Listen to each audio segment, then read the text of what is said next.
Mesdames et messieurs, ravi de vous retrouver une fois de plus. Bienvenue à la chaîne Nabino Yokabas Télévision. Boye Mela Moupé, na émission Nabino Tolobela Congo qui est présentée toujours par moi-même, Davina Kabedi Kapala. Pour vous servir. Pour l'émission d'aujourd'hui, je ne suis pas seule sur ce plateau.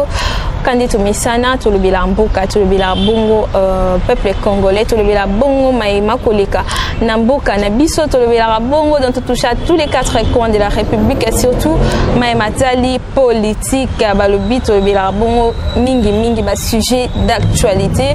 Sur ce plateau, pour ce nouveau numéro, je ne suis pas seule, je suis avec Imam Moustapha, président fondateur de l'Alliance Tshisekediste musulman, avec qui nous allons aujourd'hui kofongola tout pe ko beta masolo ba sujet oyo ekoleka na mboka na biso na pesi bongo e mbote mama Davina esengo mingi ya kozana na plateau na biso to pe na chaîne na biso Yokabas Télévision pour la première fois sur notre chaîne. Et c'est un partagé, on a pu sepeli makasi koleka lisusu na chaîne oyo pona ko yebisa baimboka lolenge bazaye kolinga ko buka mboka ngo ekende mopandi na ebite kuya na Rwanda, Uganda uko na ebite.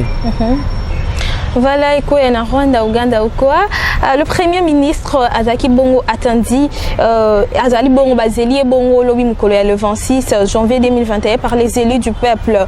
Mais il a quitté le pays. Il a quitté Kinshasa lobby pour na kokende bongo na Lubumbashi ayebi bongo pe na kokuta na autorité morale ya FCC Joseph Kabila Kabange o ba yebi bongo na kosola na ye pendant 2 heures du temps analyse na yo ilu kamba akozonga na Kinshasa pour na ya ko répondre topé akotika la kuna. Mama Davina, je ne sais pas ce qui homme politique qui mboka na biso ba comment oluka ba base, je sais pas. Omoni oui, as un ministre. Il peut faire face à la présidence. Pourquoi? Parce que la présidence ils ont vraiment une habilité à révoquer. Parce que Kabila, avant de quitter son pouvoir, il a donné le pouvoir tout entier à l'Assemblée nationale ou provinciale. Et voilà pourquoi c'est là qu'il a gagné la majorité Mopanjoana. Mais on va le président de la République qui va bien garant de la nation. Celui qui vient de garantir poste, place, réussite, tout échec Namboka Oyo. Raconte ya Ilukamba na Kabila est concerné par Congolais. Rencontre na bango premièrement, c'est juste pour leurs intérêts partisans. Qu'est-ce que nous devons faire pour la FCC? Mais Obisoto Zelaye a un déco répondre. Ce que ça lui refuse, je vous dis aujourd'hui, battez la Malobananga Lilo. Il y regrettera demain. Il va regretter son poste. Là, je vous dis sincèrement. Donc, il doit respecter le pouvoir en place. Peu importe si vous avez lié au moninga et l'on a se pela ranango tizainin. Je suis dans la partie Moko Songolo. Grâce à la partie, on a eu poste. Toyebi nenge ba pourcentage qui dans la partie. On a toyebi. Ce qui est le cas, ba futa mara $1000. 100 ou $200 qui dans la FCC. La plateforme, on a peu perdu. Toyebi. Et puis grâce à peu perdu, né Azali wana. Ce qui grâce à peu perdu des PCO poste, des PCO primature. Au lieu de travailler pour les Congolais, est-ce qu'il faut travailler pour la partie na yo? ça n'a pas de sens. Et nga chez lo kona ezo bangisa nga ezayini.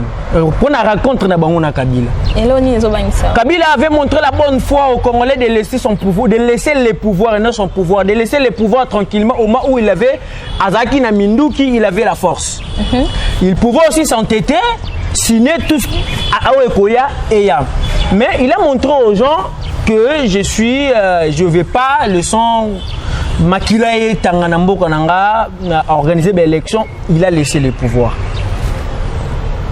Mais Kabila, si c'est vrai, tu as laissé le pouvoir parce que Motonayo Tchaki, candidat peut perdre, à Zoa quitter. Si c'est vrai, au Tamboli vraiment la constitution, vous devez soutenir votre frère qui est aujourd'hui président sortant, pour président entrant, Félix Antoine Tshilombo Tshisekedi, pour que le mandat soit positif. C'est que politique, il y a RDC, c'est la politique Europe. Moi, politique Europe, tu as pendant les élections. Dans la période électorale, tu as voté John Biden, Donald Trump. Mais ceux qui ont publié John Biden, Donald Trump, parce que non. John Biden a eu pouvoir non va publier en tant que président des États-Unis. Ce qu'on va publier, je te dis aujourd'hui, Donald Trump va se soumettre. Moi qui m'undelewana, je sais pas ce qui monsieur Batumundo to zanga ngo. Yango mona kangana ba les blancs sont des super hommes que les noirs par rapport à ça. Nalingina lobanini. FCC to ilukamba aza mokonzi ya gouvernement. Oui. Souci na bango ezanini. Souci na bango ezali échec ya Tshisekedi. Demande-moi pourquoi. Pourquoi? Ozali oa journaliste, ozana actualité ya politique ya mboka na biso. Ozomona ndenga azobo ikotaka makambo. Président alobi A, ya alobi I. Mais sur total sous pouvoir de M. Kabila, ils étaient tous wifi ne tolobara. Oui. C'est-à-dire? Oui. Kabila oloba système oui. Est-ce que ezalaki pour premier ministre premier ministre a travaillé na bango malgré bande ko zo bango na ministre monsieur toloba azui oyo na nini oyo parti onini Kota Jizenga oyo nani azaki ministre azui na Palu atiki azui na IDPS atiki je sais pas. Quand même batwana balakisa ki papa na balakisa ki politique ya malamu. On n'a jamais manqué du respect na Kabila. Mais bazaki na parti pour malgré bazaki ba allié, mais bazaki na parti politique mon côté. Maintenant vous aussi FCC bozali tozali na bino na mo fusion. Tobalana ki na bino. Croyant que vous allez nous aider pour travailler pour l'intérêt pour l'intérêt à Congolais. Ndoka bango bazo travailler pour un chef de l'État. Babi si batunini. Baki na ba réunion ba fanda na ba réunion na ba bonga pepper. Le pepper bien. Est-ce que boyebi que ceux qui mandaient à Kadiatiseke des Ali Malam Tshisekedi a réalisé ma promesse. Boyebi que toko zanga maloba toko sa na propagande en 2023. Qu'est-ce que nous devons faire? Qu'est-ce que nous devons faire pour ces messieurs? Nous devons le faire échouer pour la 2023. Voilà le monsieur, Bolela qui te pèse qui est Bokondi. Qu'est-ce qu'il a fait? Mais le président de la République a annoncé qu'il divorce Nabango. Oui, quand le président de la République a annoncé divorce Nabango, pour notre idéologie politique union sacrée, Bazawapi. Bon, on est sur Bakomikoya. Mendaye, Nani, Bakomikolanda. Pour Nangaï. Rencontre il y a Premier ministre na Kabila, ça ne nous concerne pas. Ça nous concerne pour preuve, Ezaki médiatisé.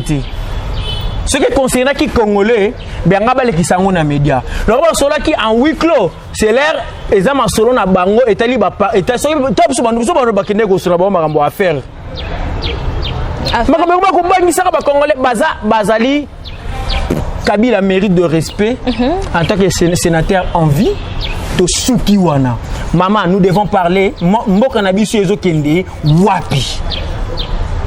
Ba ministre, ba député. Aujourd'hui tu es député. Au lieu, on le met la peuple na yo. Place au peuple. Quand je vous passe, quand on appelle sur voix nanga. Et on appelle si on est maloba nanga yo ki loba ngo likolo. Voilà. Maintenant, to yebi biso so ba aventure bandi collègue na ba 2006, ba 2016, ba 2000 nini, ba député ba ndeko somba ba tuna $100. Na $20. $20 au PC4 électeur bas un numéro. Pourquoi? Comme dit que to somba pouvoir ko somba. Moto a sombi voix na $20. Il a dépensé son argent. On assure dans Ozobokondi, qu'est-ce qu'il va faire? Parce que toi, quand tu as dépensé pour une chose, ni n'en en retour, n'est-ce pas les bénéfices? Voilà pourquoi parce que ça est le côté n'a pas assemblé. Bah comme juste leurs intérêts personnels, leurs intérêts partisans et notre parti qui sont pour Minou. Si c'est pour l'intérêt, il y a chef de l'État. À n'oublier que tout ce qui est intérêt, il y a président, à pouvoir, il y a président de la République, et c'est intérêt, il y a tout Congolais. Président, c'est une institution. Il y a une union sacrée pour soutenir le président de la République. Waya. En vision. Davina Waya. Comment vous expliquez ça? Ils sont clairs, non? Il y a intérêt personnel pour preuve même dans ça clair. Mais dans le FCC, FCC, je suis rien n'empêche Union Sacrée, ils allaient bon parti politique. Ok. Le cas là, Union Sacrée, j'ai bien dit, je vais bien clarifier ma parole. C'est une idéologie politique. Mais dans cette idéologie, moi je croyais, moi en tant que Tshisekedi, je croyais que le président voulait faire une nouvelle école politique. Maintenant, nous tout le cas la mende. Moutuloko la main de son de c'est le bilan. Maman n'a pas là. Comment ça? Bokolela. Qu'est-ce que Menda a fait? N'a deux mandats à gérer. Qu'est-ce que Menda a fait? Maintenant, la personne qui a échoué pendant 2 mandats, et n'est pas même personne qui a sous pouvoir. Attaque Congo en Ezali parti na bango ya poche. Le Congo nous appartient. Il n'y a pas de super Congolais. On est tous des Congolais. Mon souci était, ce que moi j'entendais, chef président de la République, Union sacrée. Nous sommes à travailler qui avant, à na Union sacrée, ceux qui vont à Union sacrée. Ceux qui vont à Union, quand je dis une nouvelle école politique, nous sommes nombreux, moi aussi je n'ai pas travaillé. Nous sommes nombreux, Maman Davina. Est-ce que moi si on me donne aujourd'hui, ministère, il y a agriculture dans ça, tu vas passer le ministère à plein dans ça, qu'est-ce qui manque? Est-ce que pouvoir battre la classe? Pouvoir battre la classe? Pouvoir charisme, divin, et ça bon Nzambe, Dieu va sur le moment où ministre, Dieu va te donner la capacité de gérer le ministère le bas aux AK patriotes solo. Et tous ces papas ont vite compris que non, ils ne sont pas patriotes solo. S'ils étaient le vrai patriote, ils devaient travailler pour la nation. Mais ce Kabila a été clair en disant que ceux qui entourent Nazaki, il y a 10 personnes, il y a malam. Il y a 15 personnes. Combien? 15 personnes, il y a malam. 15 bonnes personnes. Ah! Sigo. Donc, nous sommes drapés, mais nous sommes malam. Mais lui-même, il est tout naïf. Aza Lubumbashi, il est tout naïf. Bon, comme toi, tu as 15 bonnes personnes autour de lui. Autour de lui, Azana Bato, Rabata Mayale, ma professeur à l'université. Ce sont des. Je ne sais pas quoi dire. C'est la médiocrité ou quoi? Autant de classe. Veux servir ta nation.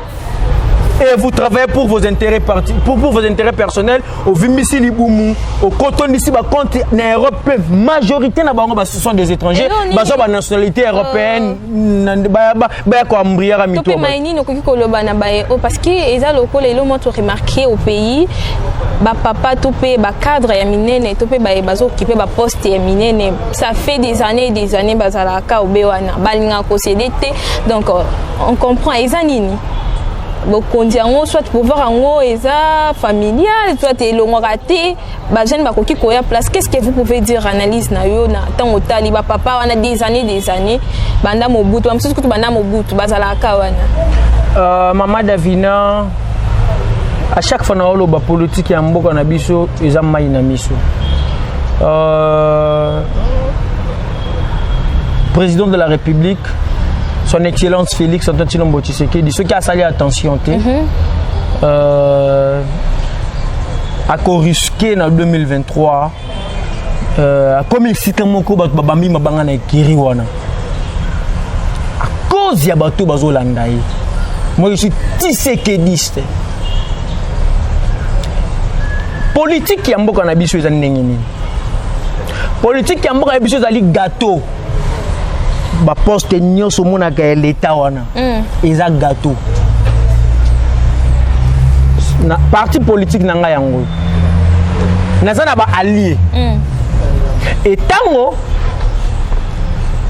bato bakei na mapono mito nini mama okoka ba oyo bazui 10 députés ou 10 députés ou 10 députés ok baba niko kabola ki député yango na parti baba bazui ministère batali na parti na biso nani baba niko ponunu baza na poste ya kotala te qui a la capacité qui n'en a pas ba imposa na ti qui avait travaillé pour le parti ba on ba mérité azu siko moto yo déjà akoli na makanisi il y a que ceux qui n'a bundeli parti ekopesa ngai nini poste kolongwa na makanisi ke ceux qui n'a bundeli nation landanga bien kolongwa na makanisi ke ceux qui n'a bundeli école ekofutanga non ceux qui n'a bundeli parti pour akolata casquette à parti nae abimi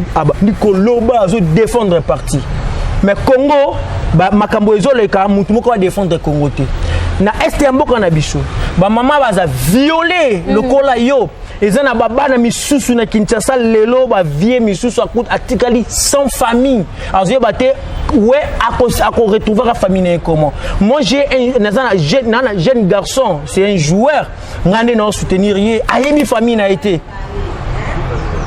ba tukune ba goma mais quand les Congo ezali bongo mais mosala na bino ezali wapi ministère ya défense vu que parti ne pesa ki bango yango bana bango na poste ya kobundela ki bongo kolaka bango ke kimi ekota kuna oui kimi ekokota maintenant ceux qui kimi ekoti ils ont intérêt à nani pour na yo mama Davina n'est-ce pas intérêt congolais si la politique en mboka so kimi ekoti c'est l'intérêt IDPS le quoi la kai bango bokonji kimi ekota ministère de la défense oui que ministère de la défense dans mon point kuna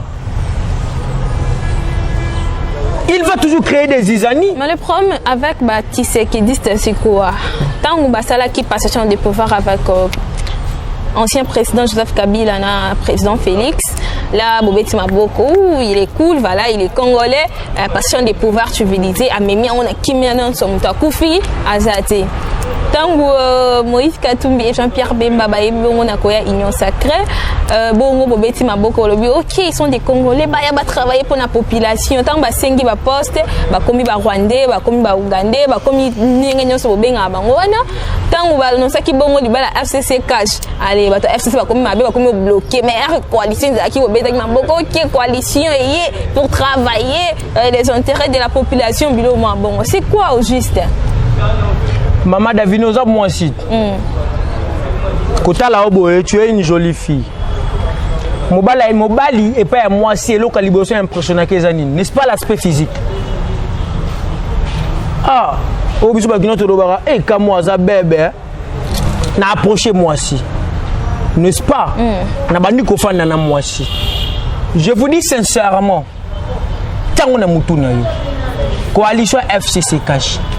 Boye ya Moïse Katumbi ya assemblée na MLC na kati ya pembeni ya chef de l'État.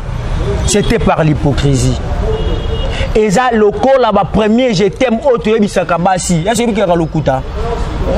Sérieux? Mais oui. Bah j'étais mis tout mi bali tout yebisaka basi au départ ça lokuta. Pour ceux qui ça la solo mais basi tout yebisaka ba je t'aime to bala bango. C'est-à-dire que coalition ACC Kassi tozongi moi si mamuke ezaki na semblant. Oui. Ezaki lokuta. OK. Ngana sali semblant. Yé pas sali semblant. OK? Pour na kolakisa congolais que toyokani. Mais moi quand azota la intérêt na bango, moi quand azota la intérêt ya nation. Même si les Congolais bazaki bongo d'accord té. Mais les Congolais sont d'accord jusqu'au jour d'aujourd'hui, rien n'est bon. IDPS, Union, nous sommes déjà unis. Union, on a Ezali. Démocratie, on a déjà des gens démocrates, comme Tshisekedi est démocrate. Ça se voit aux yeux de tout le monde. Pour le progrès social, tu as commis coincé. Pourquoi? Parce que ma poste clé est dirigée par un bateau et pas un bateau échec il y a président pour pas critiquer en 2023. Et comment il va procéder? Donc il a compris que ce mariage était par l'hypocrisie. Qu'est-ce que je dois faire? Je dois divorcer. Domoni a divorcé na bango. Ba on appelle ba yei MLC yei ensemble yei que to sanga sur la force to luka candidat unique. Candidat monani Félix Antoine Tshilombo Tshisekedi. Ndoka ba lokuta. Mais boy candidat unique. No eza lokuta ba yei kota la ba intérêt na bango. MLC yei pour nani MLC yei ça la fusion na pouvoir en place. Pour basanin simba ba revoir mibeko ya nini ya moto oyo azana ba plainte juridique ba condamner ba asamba bon tout cela la personne en question ne pouvant pas postuler en tête ya mboka siko mibeko na déjà et bomaka MLC a dit moi na mai le quoi sur place na tout ça la fusion nous devons revoir cette loi pour me permettre de postuler en 2023. Tant qu'on a poussani, à côté que non, nous ne pouvons pas revoir la loi pour l'intérêt à Moutoumoko. Aseni, absolument. Au côté na quelle intention c'est en bas que bopé sanga banque nationale, bopé sanga ministère à défense. L'intérêt ni aussi mambongo, aussi mamando. Intérêt à population. Intérêt qu'est-ce qui prouve? Ne choisissez pas les postes. Venez, montrez-nous ton compétence et président, il va choisir pour toi les postes. Toi, tu ne peux pas. Maman Nangaï, Tango Bakei, on a vite compris que Bayaki pour leurs intérêts. Tobengi Bango Rwandais, Tena Bengi Bango Rwandais. Tobi que sont des Congolais mal intentionnés. C'est ce que nous avons dit. C'est ce que nous avons dit. Et nous, les musulmans, nous sommes derrière le pouvoir en place, nous sommes derrière son excellence, Félix Antoine Tshilombo Tshisekedi. Et moi, je promets aux Congolais son mandat et cause à la positive. Et puis en 2023, à ça, la deux mandats. Premier mandat, les Congolais, attendez votre progrès social. Et ça, l'opinion, ça bon des mandats. Ils ont opinion de tout Congolais. Parce que tout Congolais a compris aujourd'hui. Je suis vraiment. Tu sais pourquoi? Tout Congolais n'y a pas à comprendre que.